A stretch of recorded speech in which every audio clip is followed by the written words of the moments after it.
everyone, welcome to the late night restaurant show. We are here. Here we are. Hello, everyone. Doug and myself are eating pizza tonight. Dominic, that camera's really close. There we go. You may want to tweak it. You're got the Batman thing going on in the 60s. Yeah. Built that one that way. That or sit on an angle. Anyways, we got a great show tonight, everyone. We got an amazing guest on here. We all also are enjoying pizza from Coco Brooks here, barbecue chicken. If anyone's watching us on Link or TikTok, you can see Dominic there gnawing back. You almost gnawed that whole thing back. I'm done. I was starving. And you said wasn't really hungry. Jeez, dude. I'll probably say that a lot, Jay. You say that a lot, okay. Anyways, we got a great guest, everyone, and we're gonna have fun tonight. This guest, I think I'm going to be batting over 100. Yeah. I think that's how you say it. Yeah. I don't really know if I say it right, but... Batting 100, I've heard that. Have you? Yeah, I think it means you're good. Yeah, well, I think that is, but when you get past, like, you can do better than 100. Oh, maybe Christian, I don't know. Probably. He's a pretty smart guy. You can tell already. Treats his staff awesome. Mm-hmm. Anyways...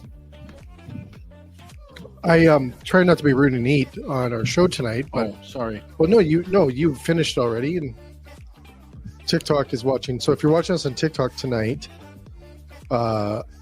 please watch us on the other shows. Or if you want to watch Dominic gnaw back or drink or beat pizza. So I don't know. There we go. It's because I have to put it on charger. Oh. Because I'm out of gas, I got to charge my phone because I got to use my card. Oh. Okay. I didn't fill up all the way over here. You want to squeeze that? There we go. There we go. All right. Done. Anyways, we got a great show tonight, everyone. We're going to cut to a commercial. Dominic, what are you doing April 8th? April 8th. Oh. I'm going to be in Toronto, Jay. Restaurants Canada show. Doing what? Intercare Center. Taking in the show. But we'll be there displaying with Canadian Food Safety Group, Safe Chick Training, and some lovely people from our office here will be there as well. And Cherry, that works for us in Toronto, she'll be there as well. And then... Sorry, TikTok, not tonight. No TikTok tonight. I can't do that. It's driving me crazy. No worries. So you guys are going to be at the Restaurants Canada show, everyone. We have to do a little plug here for them. April 8th to the 10th. April 8th, 9th, and 10th. Yeah, at the Intercare Center. In Toronto. And if you don't go... Well, you're going to miss out because it's an awesome show. It's an Dominic's awesome show being polite. Oh. You just suck if you don't go. See, I would never say that, Jay. I'd let you say that. You're too conservative. I'm older than you. Can't say suck? No, I can say suck. I save that for our politicians, Jay. Can't say the P word. So April 8th to the 10th. It's 3 days at the Encana Center. Yeah, Intercare. Why did I say Encana? I don't know. Encana, Calgary. Probably. Probably, yeah. Intercare Center. Intercare Center. Yeah. Near BMO Field. But anybody who's down there, most people will know where that is. Intercare Center. It's awesome. It's a big place. It's a big show. It's a big show. Lots of show. It's the only big show in Canada. Yeah, and I think it's they have the bar and restaurant show there at the same time. So it's like kind of two shows in one. You get two for one there. I think there's another one too. Oh, yeah, we'll be at another one. We'll be at the Ontario Long-Term Care Association show on the 9th and 10th. Wow. Yeah. Okay. Well, let's run a commercial, and then we're going to have this amazing guest in. He's a rock star. I'm a huge fan because you know what he called me a couple of weeks ago. He said you're the... And I think it was like more of a hit. No, Howard Stern's awesome. I know he's awesome. And he does what we do. We promote the industry. We talk about everyone in the industry. We highlight them. We don't highlight ourselves. Howard Stern could be, I think you're nicer than Howard Stern, actually. I think you're just as good and maybe better, but you're nicer than Howard Stern. Howard Stern could be an ass sometimes. No, I don't think so anymore. What? Not anymore. He's Howard not Stern? an ass anymore. Sometimes I think he's mellowed out. I think he's mellowed out. For sure. He was. Yeah. But that was just shtick. Yeah. Well, Christian's going to tell us too, because I think he listens to him. Okay. Anyways, let's run the Restaurants Canada show, and then we'll be right back, everyone. And we won't loop this one twice. No, you've been hitting 100 on that one too.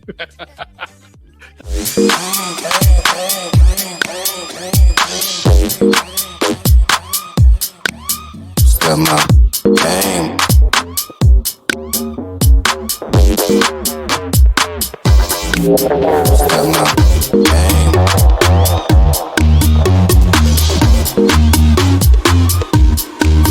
Step my game. Step my game.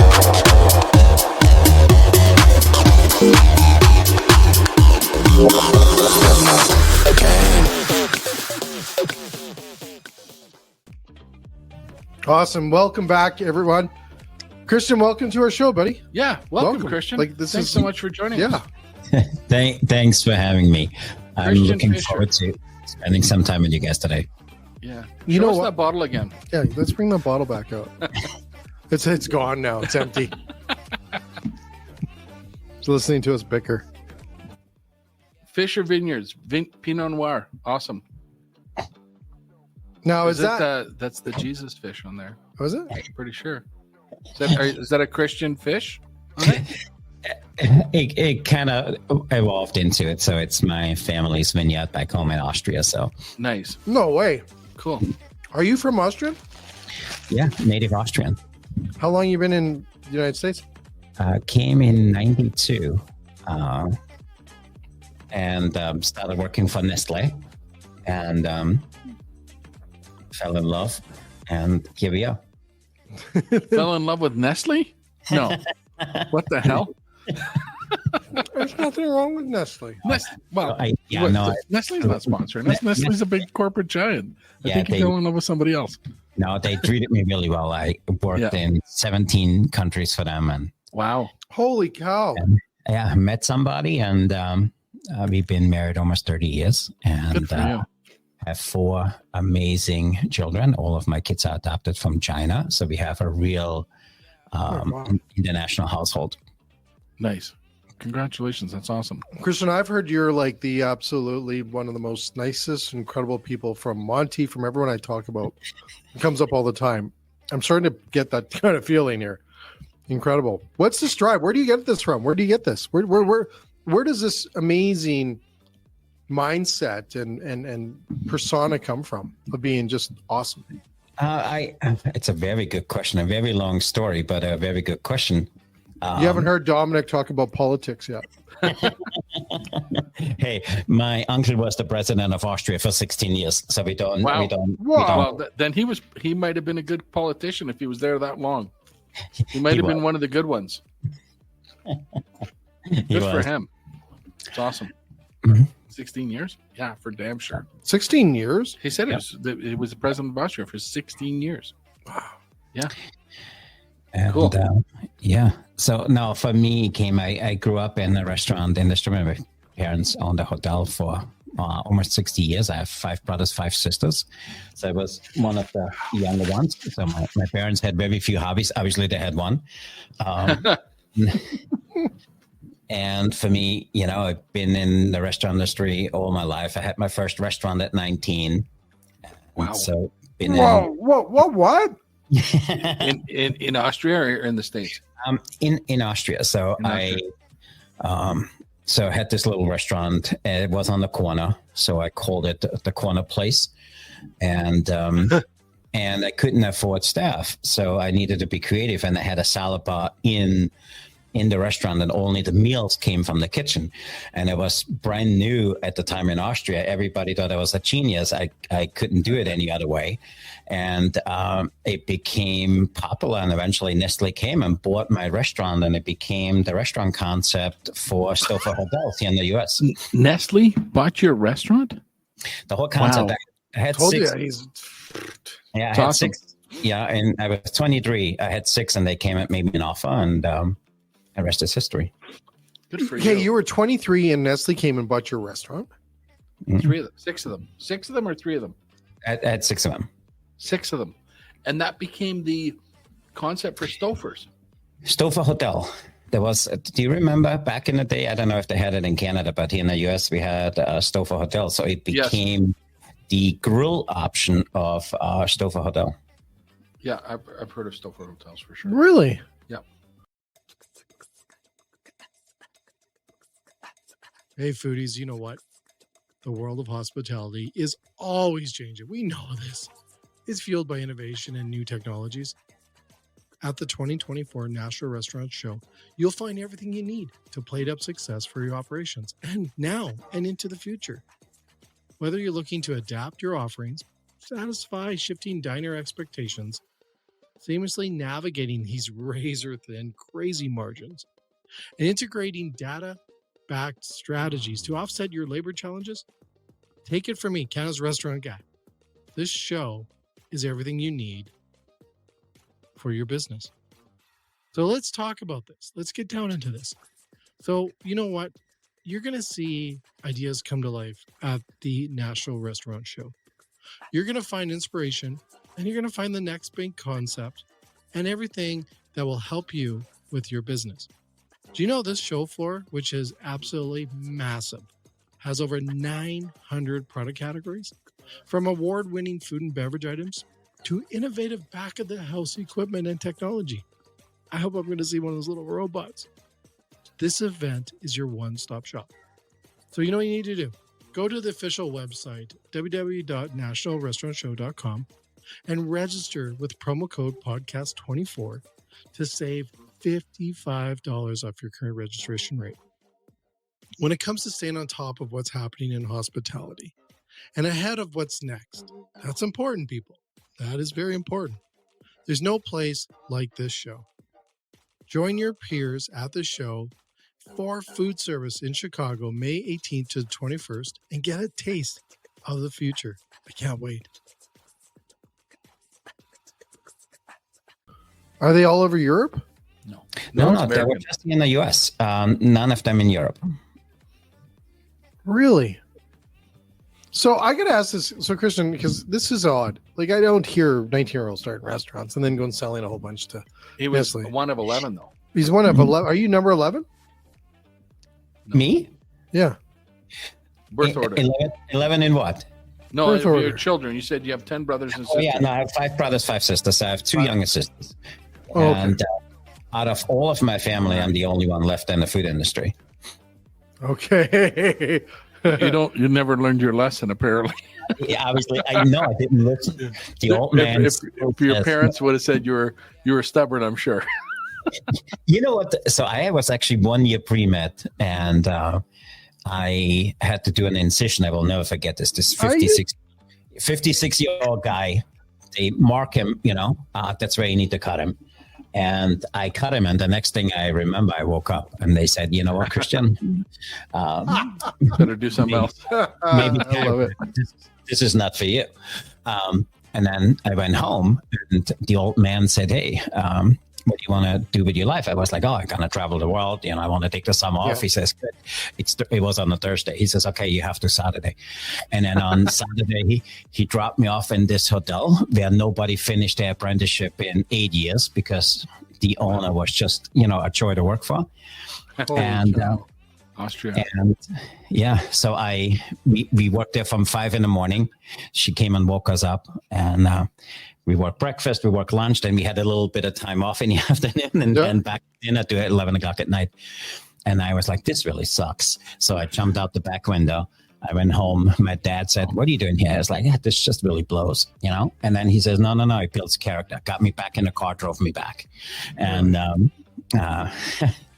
was eventually the first guy in 14 years finishing my apprenticeship, and I was really lucky. I finished as a butcher, baker. So, in Austria, in order to serve food, you need to have a degree, and a cook. So I graduated with 4 degrees. Wow.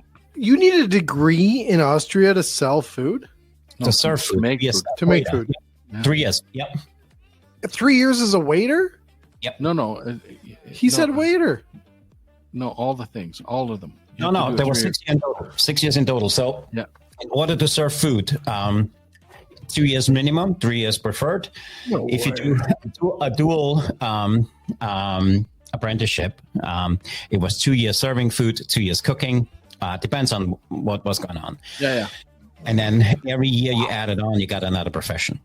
Now, guess what, right? Guess what countries for the longest time turned out all the best chefs? They came from Germany, Austria. They did. That's just Yeah. where They take it serious. It's super my serious. right? my instructor was Swiss. Well, Dominic's a baker too, Christian. Oh, I was not a good baker, though. Thank you. But Yeah, and then I was good at it. I've never really thought of that. You kind of must have sucked because you don't do it anymore. No, I was. Okay, I was. Here we go. I made money for the company I worked for. That's all they were happy. They were happy about that. Okay. And you know how to treat people well, Jay. That made it easy for me. For me, I wasn't the greatest baker. I worked for this German master baker, and we did this entree, this really delicate chocolate thing, and I was a little bit short chocolate. And he says, "Christian, go temper some chocolate." I was like, "He ain't looking." I put it in the microwave. Oh. And he came around the corner. He said, Did he throw it you? No, he was like, he says, "Everybody stop." He says, "Look what he just did. He raped the chocolate." Oh, no. He put the chocolate in the microwave. He called it culinary rape. He says, go punch out and go home. Next day I had to come back and apologize. I microwaved the chocolate. So that was my... Okay, so you finished Austria, sold your places. You came over, did you say 81? So I came 92. 92. And 92. I worked for Nestle in Glendale, California. That's where they were headquartered at the time. Really? And they had, and it wasn't called Nestle at the time. So I worked for a division called FIS, Food Ingredient Specialist, and Miners, the flavor company. Oh, so Miners, yes. Yeah, we know Miners. That's the best. They make the best stuff. So I was a minor chef, and they had this little thing where they could say, "Oh, do you want to do a project?" And you could go 3-4 months to South Africa, learn how to make croquettes, go back home, make a croquette mix, and sell it back in South Africa. And I did 17 trips like that. And, wow, good for you. Yeah, holy, 17 trips like that. 3 or 4 months. Are you like 90 years old, Christian? You have the most incredible life, dude. That's a pretty crazy life. No. You know what? There was food, because one thing my dad always said to me, he says, "Christian, you got to cook, because there's always people which want to be served, and there's always people which want to eat great food. If you cook and you're good at it, you will have work for the rest of your life." Yeah. You know what? My mom said the same thing, is that stay in the food service world, Jay, because I think it's actually was my grandpa that said, everyone's got to eat. Yeah. Right. So if you do that and you do well, you'll be fine.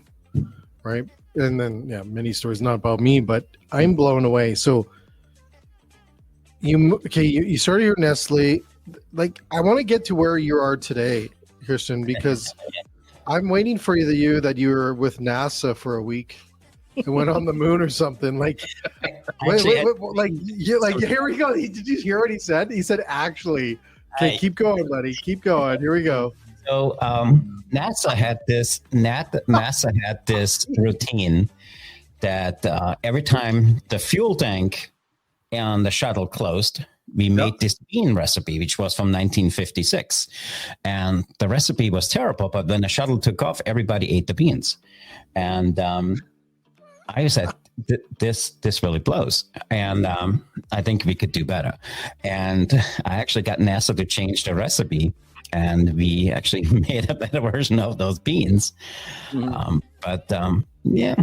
Dude, you are incredible. First of all, I want to get into the second of your life, or like, because I think this is going to be a lot. First of all, it's not a podcast tonight. This isn't a podcast. This isn't we never a podcast. ran our disclaimer. We can do. Can we do a disclaimer check, Chef? Can we do it, Christian? Can we just wait? We have to put a disclaimer up here, so just so you know that our discussion tonight is not a perspective of our vendors or our sponsors. No, because we're idiots. You don't want one of us is. So, we cannot. We'll let the people watch it. Exactly. Don't believe our shit. Right? Yeah. Don't believe us. Don't think it's the sponsors telling us to say these things. Absolutely not at all. If we let them, we would be saying zero. And we're not. And this is not a podcast by no means. Yeah. It may be up with the other podcasts, and you may surf through it. Just making those guys look bad. The podcast make them look bad. They look like schmucks trying to be a podcast. Spotify wants us up there to make. I know. That's what they did. Like, go on there, be a podcast. And they're like, no, we're not. Not a podcast. No, we got that out of the way now. We got the disclaimer out of the way. We're not a podcast. Christian's been with NASA now. Well, he wasn't with them. I wasn't. He's waiting for NASCAR. NASCAR. I'm sure there's a NASCAR. There's a NASCAR story. Unfortunately, no NASCAR. No NASCAR. I love it. What does it say behind you, Christian? What does it say on the wall? Something create. It's create Oh, because that is great. Oh, so- the plant. Okay, sorry. I Yeah, thought yeah. there was So some word for me, behind the plant. there's No, actually a dual meaning for that. So I honestly believe we creating conversation. And in order for you to create something amazing, you need to open your mouth and you need to talk to somebody. So it became one of my slogans. Yeah. It became Do you one of see my my slogans. Christian? Look, I got it on my wall too. Genius. Right here, how the fucking Creativity cameras. is genius. Honey. What? No, it's not just honey. What is The that? fuck honey? is that? It's like I got honey I jam. don't know. Yeah. Fucking And Christ. toast. So it says creativity is genius having fun. Oh, yes. Amen. Right? Yeah. It's good. And for me, everything started with create, because if you hang out with people which think bigger than you and you have intelligent conversations, you will create something. That you know what? That's why I think we've got a chemistry here, Christian. Yeah. Like No, for honestly, sure. you're on the same path I am. Yeah. I can't stop creating. I can't stop. No. I would like to stop There's- once in a while. There's no such thing as a No. bad idea. You have like 7 podcasts now. I produce 7. I'm producing one with Christian too and Monty, Cool. and all these podcasts I'm doing. And it's like, can we do another one? Let's do another one. I do yours. Yeah, he does the safe check one. I do the safe check We've one. got a cool guest coming up on Friday, Dr. We do. Darren Duttweiler. So you brought a doctor He's into from us? the movie Poisoned. He was the other feature in Poisoned. Are you kidding me? Yeah. On Netflix. Yeah. Christian, you may want to tune into that one because way I smarter love- people are with us. It's a good one. Yeah, we Yeah, just maybe you guys need to come on my podcast then. I'm just a cook and I don't have a disclaimer. So I need to do a Have a disclaimer. Do you want to bring do ours you up want to again? get one? Because we We can can make one share up for one you. up for you. How about the Like- little banner at the bottom? we get a little banner for you. And we can make yours say anything you want. It can say, Yeah. "This is a podcast." Yeah. If you want to see a non-podcast, go see Jay. Yeah, I'm a chef and this is a podcast. We can put that on there. Right? So, Chef, you said you're I'm just a cook, but are you? I'm just are a you cook. You're not the, just a cook. You're not just a cook. somebody asked me the other day. You seem to me that you're the chief cook and bottle washer because you do everything. Is that correct? It is. yeah, if you haven't done all of it, you never did it right. Yeah. It's so true. Because you now that's a you're good line. bringing That's a good you're line, bringing too. in help to help you. You've got some people with some expertise, like you said, that are smarter than you. But you've been down the road. You've been through the war and through the and through the in the trenches. So now you have the ability, or maybe the smarts. Maybe it just took this long to learn to get some other people around you, because you can't do everything, right? But you know what's right because of doing everything. I totally agree. Cool. Awesome. I agree. It's every entrepreneur's story, man. Every entrepreneur, they go through it, Jay. The successful ones go through. They've been there. Well, You don't get just to hire people off the bat and have success, because, like you said, you have to put salad bar up front, not because you were brilliant. You are, by the way. I'll put my own disclaimer in there, but you put it out front because of necessity. Dominic usually doesn't say that, by the way. That's usually Yeah. Jay's That's line. usually my line. Yeah. Way to go. He stole my fucking line now. Sorry, It was- you're really it was- awesome. I'll let Jay say brilliant. Yeah, you're awesome, chef. And everybody talked to me. Oh, Christian, it was so amazing. You had your restaurant with 18, and it was just about 19. But the real story behind that is a lot different than that. And so my story was, I was just about 18. In Austria, you can drive a motorcycle before you can drive a car. You can drive a motorcycle at 16, but you can't So drive if a you car. make it through the motorcycle years, you can drive a car? You graduated to 4 wheels. Friday afternoon, I drive back to the hotel I had my apprenticeship. Light turns green. I get going. The next thing I woke up, 2 of my bones were sticking out of my arm. This guy ran a light and took me out. I broke my second vertebrae. I had the 4 screws, the whole upper body in a cast. I still have plastic bones and stuff in my arm. And in a hospital for a month. On the day I was released, we drive home. Sitting on the second, GM 1967. I was in the passenger seat, no seatbelt. We trying to get onto the highway. Drunk driver comes off the highway, hits us straight on. I flew out the window. Did you take the window out? Yeah.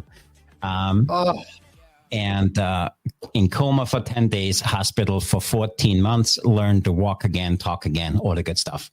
Wow. And where Create comes in, I was in the hospital 13 months, was just going on the 14 months. This guy comes to me. He's from the state. In Austria, everybody's union. And the guy says, Christian, listen, you're 18, or you're just about being 18. You have a choice to make. You have the opportunity to retire because you're 65% handicapped, because I still have a hole in my head from which we never gotten fixed. So he says you're 65% handicapped. Nobody will hire you. You can retire, do whatever you want to do, or you do what you want to do. And I sat there and I says, I'm 18 years old. What the fuck am I going to do? You know? And I said, I'm not going to take the retirement package. I couldn't find a job. I was sitting at home and it says, you know what? Fuck it. I open up a restaurant. Had no money. And I found this corner place, really small. So let me focus. Small place. It was me and my best friend. And I said to him, listen, all the money we make, I give you 50%. At the time, I had no idea of partnership or anything else. yeah. And I said, I don't need you to do anything. I take care of everything. I got up at 3 o'clock in the morning, went to the butcher, had him slice my meat, went to the produce shop, got my produce, was at the restaurant by 6:37. We prepped, we opened up for lunch at 11. And he came at 10:30. He helped me serve lunch. We cleaned up. We wanted to open for dinner. And, you know, built a little something. A few months into it, I said to him, hey, I want you to work for me full time. He says, no, it's too much work. And so I had to do it on my own. And there I went. So that's the real story. The fun story is I had my first restaurant at 19 because I'm so amazing. I had to Holy shit. no other choice. Necessity is the mother of invention, right? Mm. It just happened. I know, but Diversity. there's something else there. Well, diversity builds character. But Christian's he got would not be something here. else. But he's No, got but something else. He wouldn't be here. He's like he said. But what is that? It was the accident. It was the drunk drive. So, you know, I'm not saying you should go thank him because you shouldn't. He should hopefully still be in jail. But it's those things that come around in your life that spark change. They do. Yeah. Right. And Because you have to. Yeah, you started out, why am I who I am today? I think that made me. And for me, I always looked at, you know. Isn't that the most crazy? Like I would say crazy. Yeah. But it is just fascinating. Yeah. Again, I think it's a lot of people. That's their story. Something happened. Something broke. Yeah. There was, and it doesn't have to be as dramatic as Christian's either, for right? sure, right? But it is always something that says, I got to do something different. Yeah, And I got to do something different.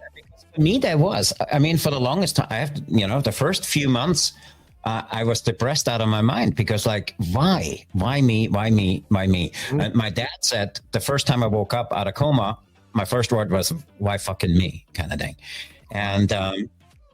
And you know, my dad, listen, there was two things my dad always said, you know, as I was young, I thought he was an idiot. Now I quote him.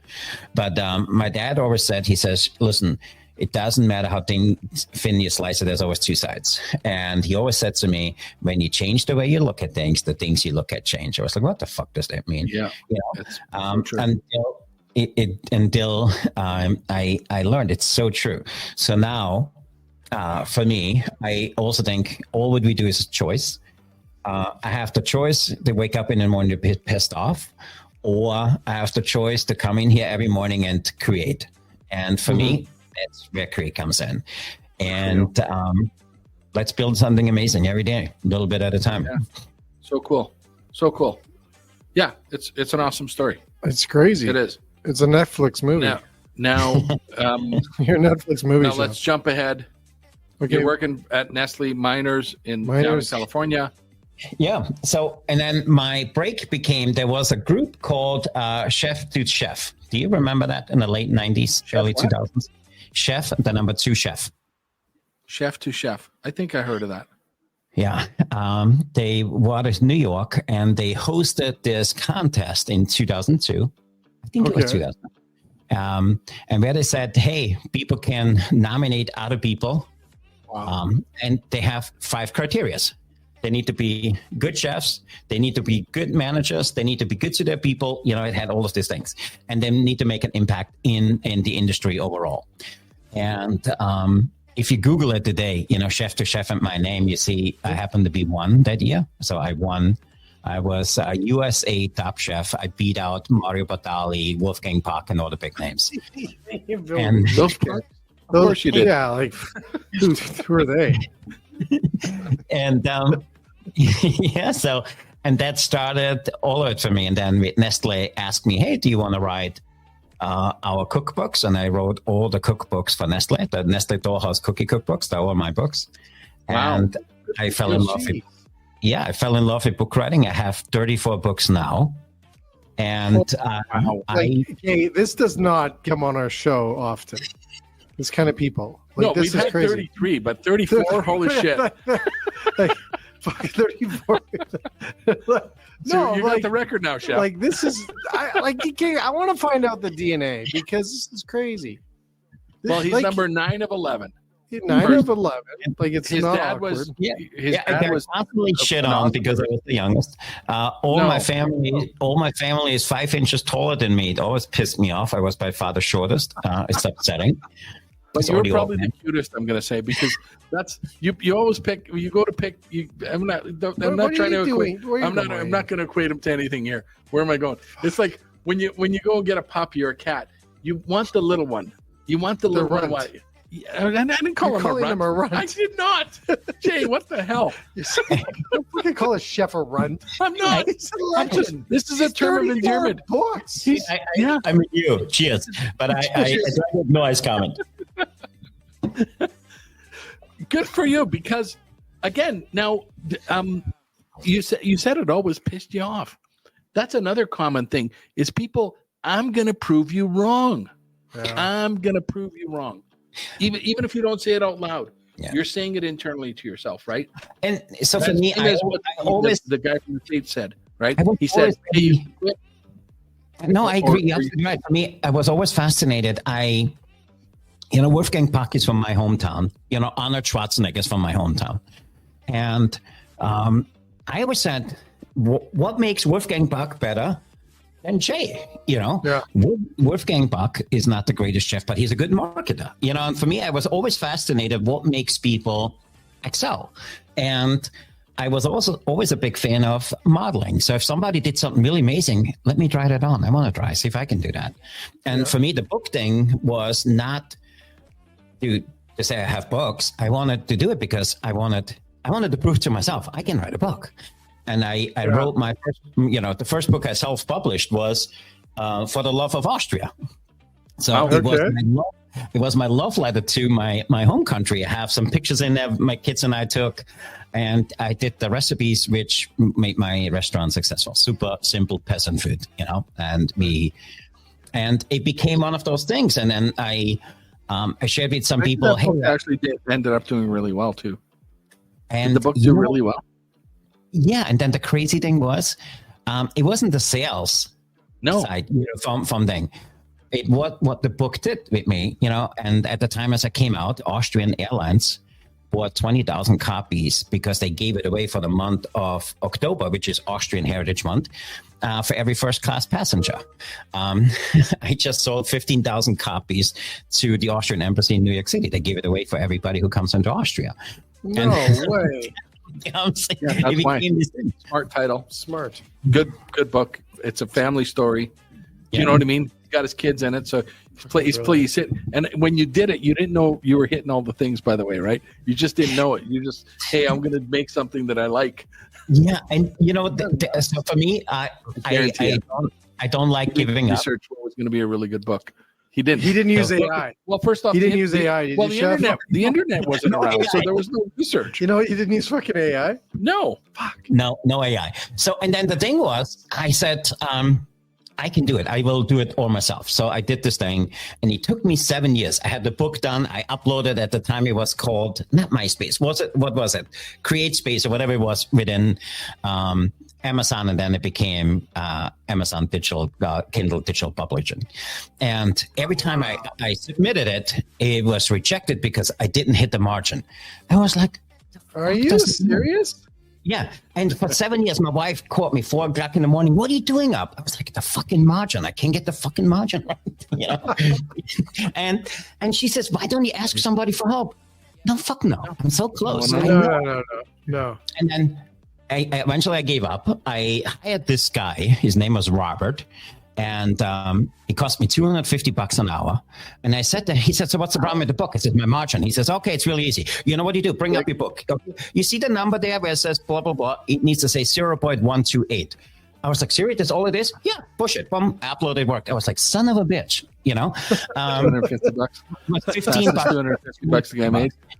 Yeah. So, but you know, it's one of those things. I honestly believe our industry, we are taught you need to do it all yourself. And it's looked upon as a weakness when you raise your hand. I was like, no, we need to change the industry. And then as I had my book out there, a lot of my friends said, this is just the funniest shit. You wrote a book, you know, you're nobody. And I was like, no, I actually wrote just 3 more. And He's got another one. I know he does. my very first book, I was like, we need to write journals. That was my first journal I wrote. It's Jay's journal. Jay's.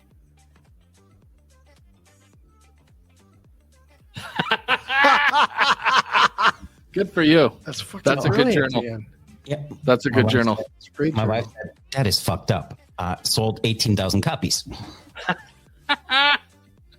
Oh my god.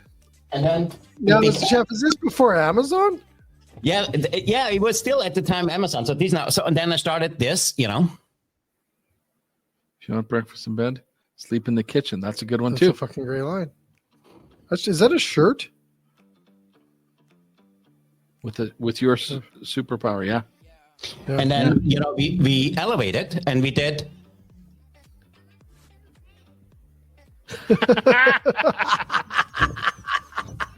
Okay, just stop it. That should be a T-shirt.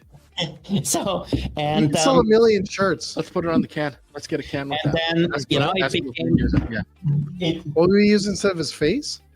Well, We'll he's put it on the a can. good-looking guy. We'll put it on But- the can. That's So- going to be back of the can, like the back of the money. And then the story is, then people came to me and said, Christian, you're not the brightest guy. If you can write a book, can you teach me to write a book? I said, fuck yeah, I can. And then I started teaching my friends how to write a book. And now I have a digital publishing company. And we teach chefs how to write a book in 90 days. And, you know, we have... It's nuts, we have- isn't it? Can you teach a baker? I want to write them. Like we're harder than chefs, man. We don't know fractions very good. I texted him after I found out that he helps people write a book, and I want to write a book because I've been dying to write a book. Well, 90 days, you can do it. I can do it. Absolutely. Of So course I you can. honestly believe it's not about writing the book. For me, what I love about writing a book, or the process of writing a book exposes who you really are. If you cut corners, you will never get the book done. If you are a good starter, not a finisher, you will never get the book done. If a book exposes your weakness, I honestly believe it makes you a better person by just writing a book, and it doesn't really matter what it is. I'm And a what we starter and teach- not a finisher. What But we teach not in all things, but in some things. so we teach to write a book, not the book. And book. So we have one of our star students, you know, made close to $1 million over the last 2 years with his books, and he has Wow. 9. And he He's has 9? He's contract. 9? Yeah, he's in 9 1 books. year, 2 years. 3 years. Yep. That's still good money. And that's his side gig, or maybe it's his full-time gig now, but it was his side gig. I'm assuming, correct? Yeah, I have 3 of his books here. This was the very first one, Hog Candy. Hog Candy. That's a good I've title seen too. that before. Yeah. I have So- seen that. So he wrote about New Jersey barbecue. Now he writes about New Jersey seafood. And then he says, chefs are terrible leaders. He wrote a leadership book. Wow. Then I said, hey, you need to have a journal. He created a journal. 30 days, no bullshit. Guided self-evaluation. Yeah, cool. So that's what we do. That's my side hustle. So that's your side hustle. So you became chef to chef. Yep. You won the title in 2002. I'm gonna try and move this forward here, Jay. I'm still kind of baffled. I know. 34 I see fucking it. books. Yeah. Well, just to think about it. Now we got to go find somebody that's done 35. So I know, I he don't may think hold we're the gonna title for a find- long I know time. that- It's probably going to be he's you. going to be him in like a week or two. actually, Yeah, we're gonna we're podcast launching with my Jay. new book in 2 weeks. Oh fuck. Fuck. Yeah. Oh fuck. I have never wait a sec. met Wait a anyone sec. like This is where we put the This is the cover. culinary. Wow. Cool. That's Culinary good. Kung That's a good Fu? title too. That's great. So, So chef, yeah. take us back to chef. You won, Yeah. and then what happened? I called it. I was selectively famous, and still worked at the time at Nestle. Yeah. And there was this little thing called the Food Network. Yeah. The Food Network came to me at the time. We had we had the show in the US. It was called the Two Fat Ladies. Do you remember that? Yeah. Yeah. One I of them. remember that. One of them passed away, and they wanted to give me a show, and they wanted me to, because in one of my restaurants here in the US, I did New England recipes. So they offered me a show. It was called the New England. And Wait a second. Whoa, whoa, just whoa, that back. we missed something here. We missed a step here. So Okay. before yeah. Are you going to say it or I'm going No, to say it? you go for it. Okay. Listen, chef to chef. Did you already own a restaurant? I thought you Yes. were working for miners. So I was working for miners, and at the time we were vendors. We only gotten certain contracts. So Okay. I like stability. So I opened up an Austrian German restaurant in Woodbury, Connecticut, with my partner Fritz. Great. And Of course, your partner's name was Fritz. and actually, Sorry. It's Everybody- not a racial slur. No, Chef, this is my name's Dominic. I'm not Italian. so people were laughing. This is the funniest name. So we named the restaurant Fritz's. Well, good for you. We had Jeff, and sorry, I got to say it. We had a dog named Fritz. We did. And guess what kind of dog it was? A German Shepherd, man. It's so messed up, and it's so wrong. I'm sorry. It's not a. I'm married a German. It's not a podcast either. But you gotta get that plug in. It's too Say bad. disclaimer Sorry. time. So you own Fritz. Yeah. With Fritz. With Fritz. See, that's another story. That should be a fucking book. Actually, Fritz and that, Fritz. that should be a book. That should That be a should book. be a book. Fritz and Well, Fritz. Julia to Julia. What's the Julia book? The Julia Childs one. Julia on Julia. There's the movie. What's it called? Fritz on Fritz. That's a We're book. not man. watching the same shit. You never seen the Julia Childs movie? No, why would I watch that? Because you're in this industry. Take that back. Say you're watching it tonight. Okay, So people don't- watch it tonight. Sorry. I'm on Fritz on Chef. Fritz. Chef, go and trademark that title. Because Get the domain like Get I'm the told domain. every day. go get the domain. Anyways, okay, you got a restaurant, Fritz. Fritz. And this is when you do 2002. chef to chef. It's happening, right? And then, okay, let's get into this next thing after 2002. Food So- Network. Food Network. Network at the Get a time. show. Two fat ladies. They asked them. And Nestle said it's a conflict of interest. They didn't let me do it. They didn't let me do it. I was like, that really pisses me off. And I left there in 2005. And one of my customers was at the time the largest food service company here in the US. You know, we don't want to give commercials, but No. they hired After me. disclosure, he said commercial. So I they, know. they offered me the VP of culinary job. I worked with them for 18 years, managed 400 college campuses in the US. Holy crap. What? And then my story is I loved what I did, but I didn't like who I did it for. Oh.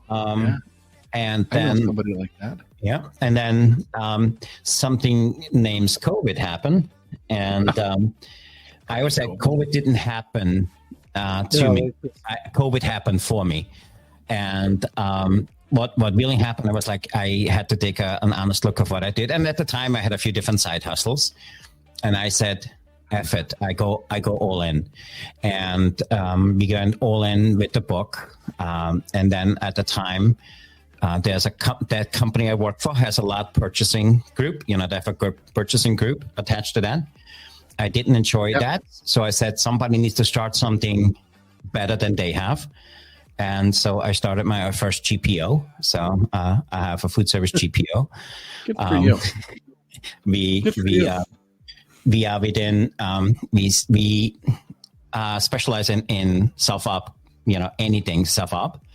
And because I want. Sir. Is that QB? No, mine it's called the Campus Dining Purchasing Society. Okay, but when you said, can you go back just before that? You said it's not. What did he say? I didn't understand. What was that one? You keep going, Chef. Sorry. Yeah, no. For me, I wanted to give all the self-op college campuses and self-operators the same unfair advantage than the big guys. Self-operated operators. Oh, okay. And wow. Yeah. So we're doing quite well with that. Good for you. How many? How many locations we have currently? Yeah. So we have 112 in total within all the different segments. And then I started this with a partner of mine who became more than a partner. We have 3 restaurants together currently in Florida. I'm on the board. Any in Tampa? I'm sorry? I'm just going to Tampa. I'm going to Tampa next week. Oh, we are West Palm Beach and Naples. And soon Jupiter. And so we do that. And then, he's one of those guys who said, "Hey, Christian, I just bought 47% of Nordic seafood." And I was like, "What the fuck do you know about seafood?" He says, "Nothing, but you do. And if you help me build it something, you're 50-50 partner." And so we have now a shrimp. We call ourselves the Shrimp King. We have a shrimp, which is a quarter of the coast of Scotland. We have it frozen, salad in liquid nitrogen within 6 minutes of being on the boat. We ship it to Indonesia. We hand peel it, and we ship it back in the brine. So we're doing a little bit of that. Is there a benefit to shipping it back in the brine? It's easier to ship, and it gives you, it kind of breaks down the fibers a little bit. It makes it a little cool. palatable. Just curious. Okay. And then it kind of took off. I was approached by this company out of Spain. They said, "Hey, we have this really amazing product. It's a startup. It's a encapsulated oil molecule." I said, "You get my attention." And so I'm the CEO for them and managing director for Mexico, Canada, and the US. And so I helped them build, a name here in the industry. And we have 2 manufacturing plants, one of them in Canada and one of them here in the US. And so that started my consulting side. And then I always wanted to give chefs a voice. I said, "Hey, how are we going to do this?" We created a mastermind group. So I run a mastermind group where we do 2 meetings a month. You could come and we give you all our insights and we share all of our knowledge with you. And then through that, I realized chefs need leadership training. I created a leadership training. I realized chefs need also, we have an online platform where we have currently 9 different trainings out in the marketplace. And so what's that called, Chef? Chef, what's that under Mastermind? So our mastermind, we used to call it the Culinary Executive Mastermind, and we just rebranded it literally July 1st. It's the Business Disruptor Mastermind, because a very small amount of people which joined us are culinarians. Most of them are outside of the industry. And then my partner came to me with an opportunity. So we are in robotics. We have a unmanned coffee robotic system. We have 2 franchisees here in the US. We just got a deal with Starbucks worldwide. So we're building the first unmanned Starbucks for Starbucks in Stockholm as we speak. And I've been batting 100 and someone guessed. Have you ever met someone like this? No, never. You know what he Nobody reminds said me that. of? You know what he said, eh? He reminds me of your yeah, neighbor. COVID happened to him. I know. Yeah. Happened Sorry, for ya. sorry, It Christian. happened We had for to ya. have a break here for a second because No, but it's freaking yeah, amazing. Remember at the beginning of the pandemic, me and you did a thing together. Yeah. And I said, I don't want to seem like a genius here, but I said, as much as all this is going to be really shitty, it's going to create so much I remember opportunity. you saying that. It's going to create so much opportunity because the weak ones are going to fall I behind. did 1,400 shows, and I remember that actually. Yeah. Yeah. Thanks. But Remember, it was what you said is so true, right? Then I fell asleep. Remember, it was Napoleon who said, "When there's chaos, there's opportunity," and it's absolutely right. Yeah. So cool. But that's awesome. But he's like your neighbor, Yeah. Yeah. right? Constantly going. Yeah. So yeah, and then we started a plant-based food company out of Florida. So I'm What? on the board of the One more? plant-based. Yeah. And we just about 2 months ago signed the rights for a global distribution for a fully automated pizza robotic system. Well, that's gonna be awesome because the ones that are out there now are still not very good. I don't think. Yeah. So were you at the Pizza Expo with yours or not yet? Not yet. Yeah. So we just finished it. We think it's the iPhone of the pizza vending machines. It's full glass, front to glass. You could see inside. It heats your pizza in a Gorilla minute. Glass? It's Gorilla all, Glass like the phone? it's all touchless. You don't need to push. You just wave your hand over it, and Oh it wow! chooses for you. With hand, you could leave a feedback. And we have a patent on a box here where it puts the box in it. So we doing that, and then we have a few. So how did your wife think? How do you get along with your wife? Are you there? Is that the success? Is this a key part of your successful marriage? We don't ask personal I'm shit. asking a personal. I'm You're going not through a supposed to go divorce. personal. I'm going through a You're not divorce. I want supposed to to know. go through No, personal shit. It's on the rules. Politics and personal. This is a no rules podcast. My A no rules podcast. my dad always said, Christian, whatever kinky shit you into, your wife needs to too, otherwise it won't work. And she's absolutely the best thing ever happened to me. She's amazing. Best person I ever met, and she made me a better Congratulations person. to her for. Well, you sound like you're a busy effing guy, man. No, he's insane busy. Yes, of course he's busy. Like, So I thought I was that's why I fucking asked him, busy. is that This the guy's key to- insane. Is that the key to a successful marriage? Because I'm going to go work harder. The next woman I get, I'm going to say, I'm going to be 18 hours a day. I'm You're going to come up. borderline professional podcaster, by the way. Oh yeah, just this so is you my know, side gig. this is our side gig, eating pizza, That talking about makes people's it- personal lives. Jay, and then I was like, we need to get our word out there. So I just last month we wrote 6 ebooks, and which we pushing out there now. We call it From Chef to Entrepreneur. And so we're building a whole platform called From Chef to Entrepreneur. We have a Disruptive Chef podcast. We do a Monday afternoon session with Monte, talking about the restaurant industry. Every Tuesday, we give a small business tip. So we're out there on Tuesday. We have another podcast on Thursday where we share tips, tricks, and shits we implement, what we do. And then we call the VIP series. So we have a VIP series where we teach people the nuggets of doing what I do. So we have, we do 6 podcasts a week. And, 6 podcasts a week? Only six? Only 6, Chef? I know I'm slacking a little bit. Oh, shit. 34 But bucks, wait a 6 sec. podcasts. And now I'm going to say it. And 2 on Sunday, right? 2 on Sunday. Sunday I do not work, but every other day I'm usually here at the office by 7 and I leave by 9:30, 10. Do you take a break? Do you take a break, Chef? 7 till 9:30. I know, but like this, you take a moment because we hear this all the time. You gotta go have these moments. I try to practice the 40-20. 40 minutes focus, 20 minutes bullshit. So where I go over, give the girls a hard time. Or I call I'm one like of my you, because that's what I do. I'm more 80-20, but I 40-20? No, I'm sorry. I'm more 20-80. So it's funny because I came up today. It's like, what are you doing? I said, I'm fucking around. I'm watching I'm watching videos. I'm supposed to be working, but You got on TikTok, didn't you? No, I was just watching. You know, my phone tells me when you're on TikTok. What? It gives me because it says I'm turning Dominic's that off. on. Dominic's on. Wave to him. Exactly. I fucking know when you're on TikTok. Why is Jay watching me? What the hell? So chef, wait a second. You do the 40-20 rule, okay? Yeah.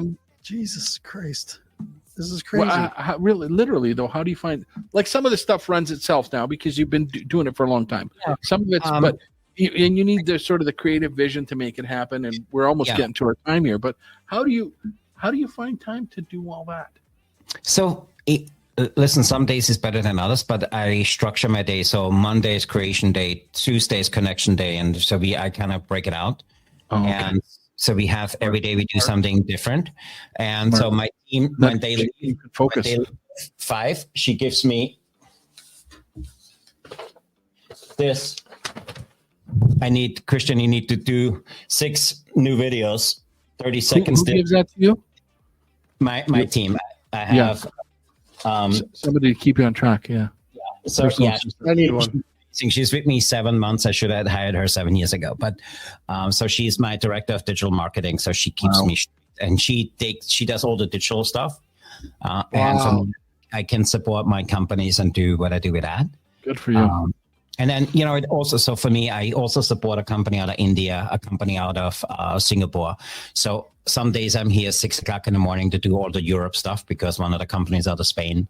And then, You thought you were busy, man. I thought I was busy. Yeah, this puts you. Like he's I'm putting not you even to shame. like he's like crushing He's me. done more on Monday than you did. I know in 2 exactly. weeks, On right? Friday, Yeah. I'm like blown away. Sean. And for me, you've done more on Monday than I do in a month. So Yeah, like he's holy smokes. I don't want people to think I'm lazy. Okay, just wait a But second. he's surrounded himself with good people. Wait a second. Okay, surrounded around good people, but I gotta ask his health. Like, No, Chef, how do you not? Are He you looks like $1 million, man. I know You said he it at the does. beginning. I know he does. He looks great, but are He's you 71. at caffeine? He's 84. How old are you? 92. I do. He's got to be something. Like, do you drink? Oh, hydrate. See, water. I got my chef. I got the same bottle. I got the same one. And Do you feel better drinking that? Because why don't they have one? a You're few supposed years to get ago, I start taking NMN. I do transversal and a few other things, but Fucking bite. Never. Sorry, we're arguing. Sorry, Jay. Jesus. I was going to come down. Just send me the link. I'll buy my own. Okay. Sorry. I want that one. Is that that's the the good one one? I have. I have the same one. Do you notice, Chef, that helps? yeah. Like I said, I track everything. I track. There's something called an app. It's called Life Tracker, and I even, as a side hustle, I manage 6 churches and I support 176 churches. Wait a sec. Can I ask one more question? Jesus Christ. How many animal shelters do you run and support? Come on, you do. So this gives me my life cycle. So I have this thing. It tracks everything, how much time I spend in the car, So I track everything. And I use Whoop. Do you Whoop? No, Whoop. You Whoop? Yeah, Whoop tells me how much strain I put in my system and what I need to do to recover. So I track my whole... Yeah. You taking notes on this stuff? Well, we thankfully somebody's recording this, so we yeah, can watch it that's again. true. Okay. So put a bookmark there on Whoop. So if I log into my Whoop app, it tells me. So for an example, Wow. So I'm supposed to be within less than 14. My strain on my system was 14.1. My sleep quality was 64%. My recovery was 73. And I slept 6 hours and 5 minutes. So, Wow. And in order to be full recovery tomorrow, it asked me to sleep 5 hours and 50 minutes. It gives me a resting heart rate. It gives me all the stuff. So for me, I track everything and I record it. I learned a long time ago, if a life is worth living, it's worth recording. So I track everything I do. And then let's tweak every day a little bit. So I heard on one of the next shows, we get Whoop apps, Whoop bracelets from our guests. So we're inviting them back tomorrow. Well, we're gonna get Whoop. This is crazy. So, chef. So, okay. I think we can tie that into But the how, stampede. like, you're not you're not on caffeine, I'm guessing. No, I don't do coffee. I don't do any of that sort thing. So Except that you started a robotic coffee machine. No, it doesn't Yeah, matter. He doesn't need it. Look at him. Does it do tea? I want to know. Fuck. It's crazy. So, chef, so what is it? At the end of the day, what do you want to be known for? So for me, I want to do two things. My biggest goal is to drive the industry forward. And Why do you love that? Does it go back to family, heritage? No, so for me, it's really simple. COVID showed me how fragile the industry actually is. And I've seen so many of my friends struggle. So I want to have those guys find the passion in what they're good is and give them a way for them to maximize and capitalize on their transferable skills. Wow. For me, one of my side goals is I want to have 1 million chefs write a book over the next 10 years. And my other goal is we want to have 1,000 chefs over the next 10 years do what I do. I'm not the brightest guy. I've been lucky. And I honestly think effort outbeats, smartness all the time. And just keep at it. And I want people to have the kind of life I have. I love what I do. And for me, it's every day is about creating and make an impact on the industry and teach those chefs those little tricks and tips. Because what I learned over the years managing as many people, at one point I had 42,000 people under me. It didn't make a difference. There were 6 things everybody needed, and everybody had kind of the same thing. And people need somebody who sees in them what they don't see in ourselves. And a lot of chefs need to realize that they usually one skill away to have a totally different life. Tell us the 6 things, chef. You can't just leave us hanging like that. You give us only one of them. We need all 6. And list them slowly in order so that we can put the bullet points up after. We're writing. So it's for me, it's actually really simple. First of all, they need to be heard. Second one, they need to be significant. They need to know that they make an impact. Yeah. They need to be able to have, I don't think getting there, what you need to do is they need to be able to grow. They need to be able to contribute. They need to be able to feel loved in whatever they do. And the final thing is they need to be able, I'm not sure what you call it in English, but the word for me, I always use, you need them, they need to realize that, I can do anything. And for me, we want to wake that up. And chefs have the ability to do that. And for me, I see some of my chefs' friends struggle, and I know they're better than that. Yeah. And I know they have better skills in some stuff than I do. And so I want them to say, hey, I grew up in a small town of 27 people in Austria. Half of the town was my family. And if I can do what I do today, anybody can do it. And I came to this country not speaking English. And so for me, I was always an outsider. For me, I want chefs to have the unfair advantage to do anything they want to do. So cool. Jay, it's a reoccurring theme in our podcasts since we've been podcasting together. I did a talk to a restaurant convention a long time ago where it was to find the diamonds in the rough that are in your organization because they're there, that need all the things that he just said. And we said it many things. We said it with Monty. 1,000,000 times. Is that there's people inside your organization that'll want to do videos so you have the talent there. It's just they need an outlet for it. So, chef, thank you so much for. I don't know where Jay finds you guys, but for preaching to the choir, let's say, right. So I'm already sold on what you. I believe that myself. Everything you just said. I wasn't smart enough to write it down like 6 points like that, but Matthew, who we're going to have on my show as well.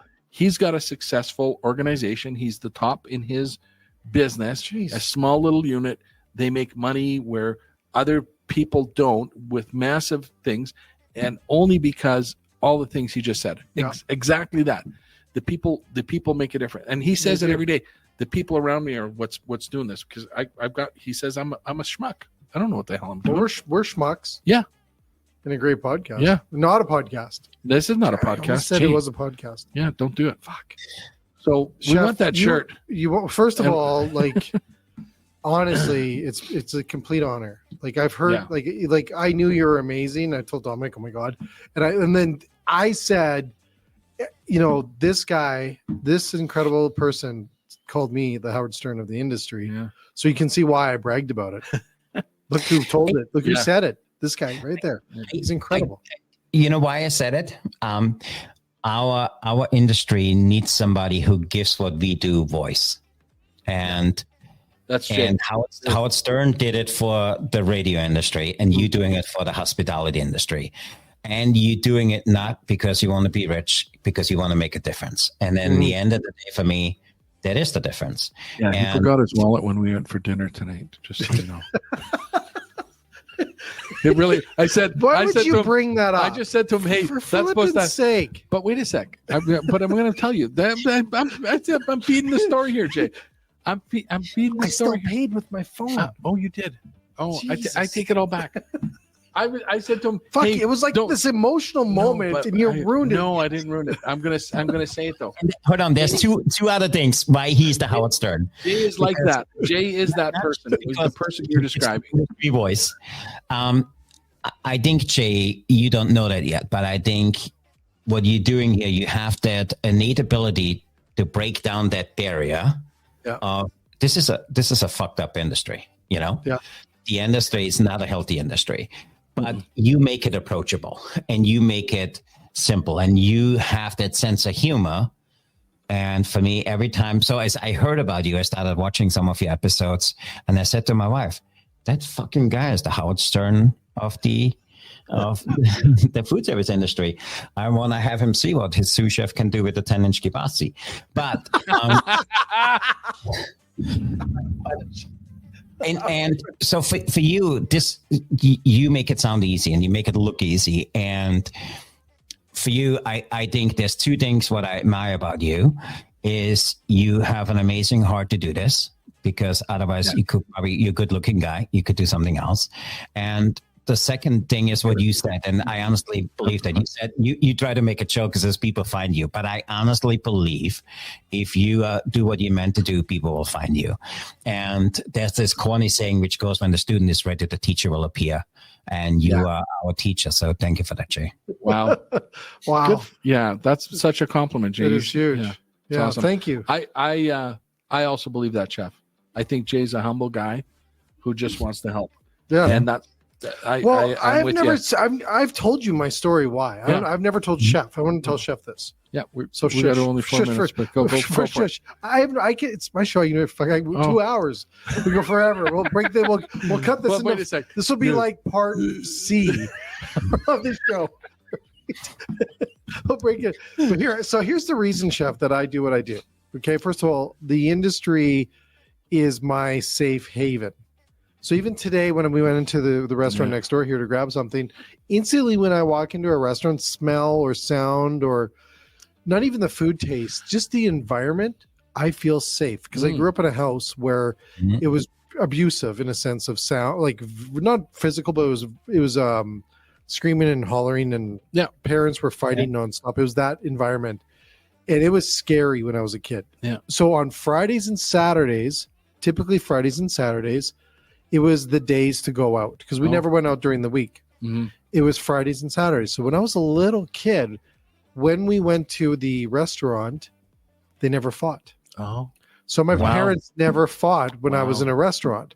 So I would go in, and it was like my place. We didn't know about this until about 4 years ago. Matt Rolfe and me did a show, and we dug this out. Is that when I went to a restaurant, I was safe. There was no fighting. Yeah. There was no bickering or getting mad at each other, and I felt like it was my place. I could just relax and be a kid. So I could, and then I would even want to stay longer. So I would even sleep in the booths. Oh. So my parents could stay longer wow. and have coffee. And it was like I was hoping that we stayed longer there. Mhm. So that was Friday, and then Saturday, if I got lucky again and they wanted to go out longer, then that was another night. So I got 2 nights in a week. Wow. So when I grew up, And I didn't know, and I worked in restaurants for this is my 34th year being in this industry. I didn't know until me and Matt Rolfe were figuring out. And he says, "Why do you love the industry?" And I said, "I don't know. Right? I really didn't know." So like that was like your journey like of I loved discovery it. and talking Yeah. to kind of And figure it then out. we figured it out. We dug it out, going, this is my place that I feel safe. So today, like, it's funny because I have like PTSD through the roof in certain days. Like Sundays, my kids are like, "Dad, can we open the window blinds?" I can't because it's ugly. Mhm. Sundays where parents had to go back to work on Monday, fighting was crazy. So Sundays are bad for me. Now I can go into any restaurant and instantly I can actually feel my body and my mind actually go, "I'm home." Yeah. Like it feels home. So my plan so I've created, like, I built the resource department and provided resources for restaurants for the last 20 years. Yeah. Pandemic hit, and I said, give these people voices. I have to give the industry a voice, a place to talk and to share stories. So after 1,500 shows later, we never talked once about myself It's amazing. or what I did. It was always about the person on the show or the guest. So maybe one show I'll interview you. Yeah, I should. And I think one person did. I did for the magazine that's coming out. So on that's why I do what I do, Chef. And that's why I do is I feel like I have to give back because it saved me being a kid and growing up. And so today I didn't know that until Matt. And I thank Matt for that. Is I honestly feel like if we lose those restaurants or those restaurants don't have those voices or don't have the ability to tell their stories or get us curious about what they do, we will lose those locations. And you can't curl up in a McDonald's booth. No. But I did feel safe at McDonald's too. I just so you know, it still was. I say it didn't matter if it was a McDonald's because there's only McDonald's or A&W at the time, or it was the pizza place. Still today, even today, That's just like wild. I said, an hour, I can go into any place and go, "I'm home." And that's probably why when I work with customers or work with clients, I go into their place and we'll talk. Like I spent yesterday, Chef, I was with a chef for 4 hours. We talked in his kitchen, his restaurant, 4 hours and everything. And he's like, and then I talked to the lady that was with me. And she goes, I said, "So how long? Like, was that a couple hours?" She goes, "Dude, I had to reset my 2-hour parking twice on you." And I said, I just feel That's how you can, comfortable. That's a power in connecting because It's personal. Exactly. Yeah, exactly. And It's personal. That's why that's when part of your people mess success. with my shows or mess with what I do, I get mad because it's personal. Yes. This isn't like, to your point, Chef, I'm not making millions of dollars or driving any dollars. or any dollars or driving a fancy car. I'm doing this because I have to give back to the industry that saved me. Yeah. So I can write a book, Chef, about that. Easily. I think you need to. I think I need to. Now she said that we're gonna have to talk. I need it done in 90 days. You know what is so powerful in this whole thing? If anybody listening here, and if you're not in the food industry, it makes no damn difference. Using the principles you just talked about, they transferable. You know, it doesn't matter if you're in the food industry or not.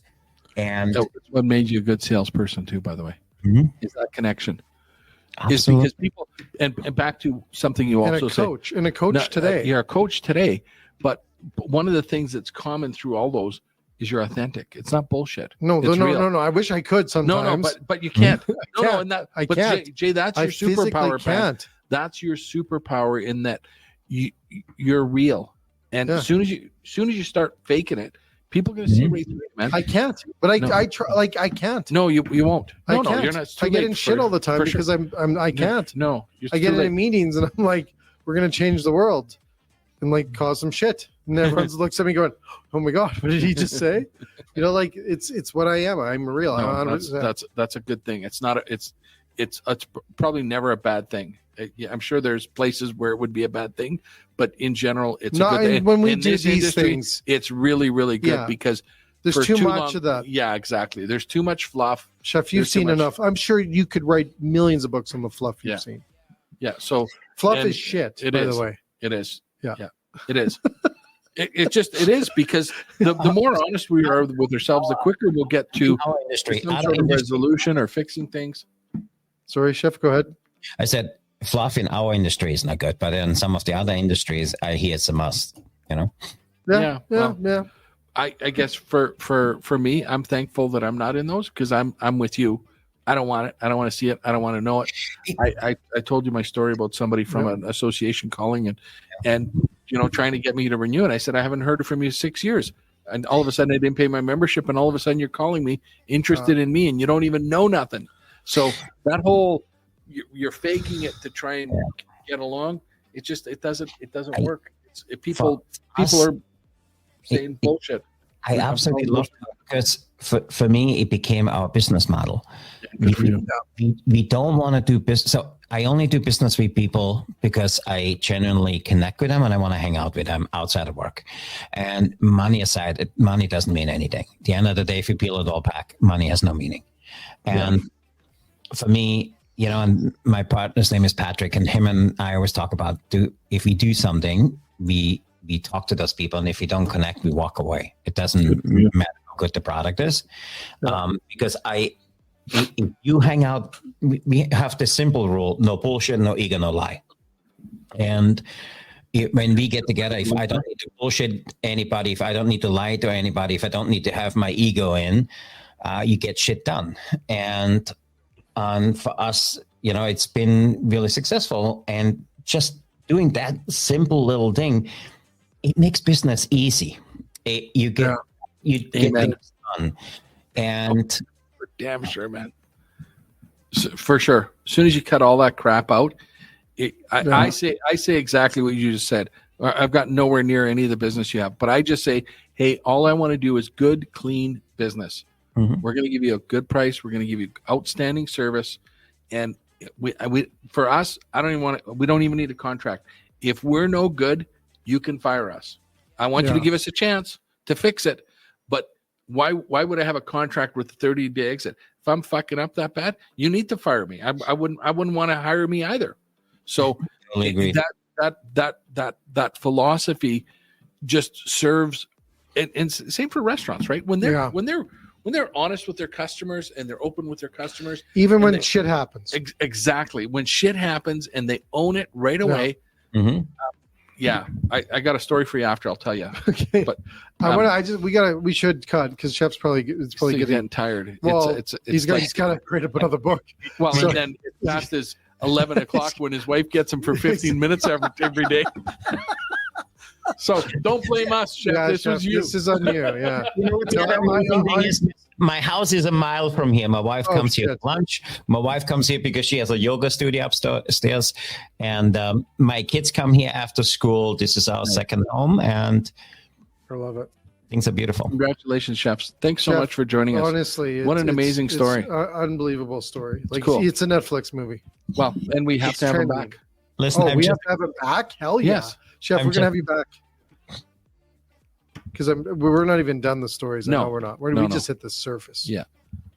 I think it's awesome. So we'll go in 5-year stints next time. We'll say, hey, can we start here? Can we start in 1990? Let's start in 1980. Let's start 95. Let's just go by the years. Let's do 95. What'd you do in 95?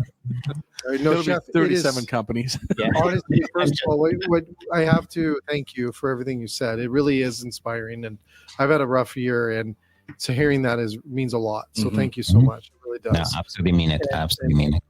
I feel that I always feel things happen. I know it's a cheesy line, but I do really believe things happen for a reason. Yep. And I believe that we crossed paths with Monty, and I'm grateful for Monty.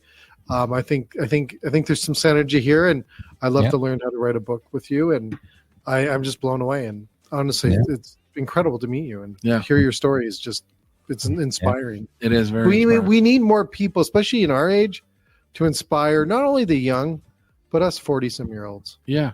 And you 60-year-olds, Dominic. Thanks, Jay. I gotta fucking get you back on the smack you did tonight. But I thank you, Chef. Seriously, just it for means everybody. a lot. It really Jay did buy. I'll put the truth out. Jay did buy lunch. I did buy lunch. He did buy lunch. I know. I bought lunch yesterday too, just so you know. And you did buy lunch yesterday. Yeah, thank you so much, Chef. Honestly, we will have you back, and I just want to say thank you. And you were going to buy dinner last night, and we have to let the poor guy fucking go home. Like, Jesus Christ. Anyways, thank you so much to everyone else. I hope you enjoyed tonight's episode on the Late Night Restaurant Show. Oh, by the way, we are the only late night restaurant show on the planet. Yeah. Fuck yeah. Yeah. And it's not even a podcast. Shit, it's not even a podcast. Yeah, it's pretty good. Shit. Yeah. You keep saying that P word, we're going to get in trouble. No. Anyways, thanks so much, everyone. And here's our statement, just in case you had a disclaimer moment. We'll throw that up in there because we know most of the swears actually came from Chef, though. Exactly. It's just potty mouth, right? Anyways, we want to thank everyone, and everyone have a great evening. We'll turn up the music, and then we'll turn everything up. Here we go.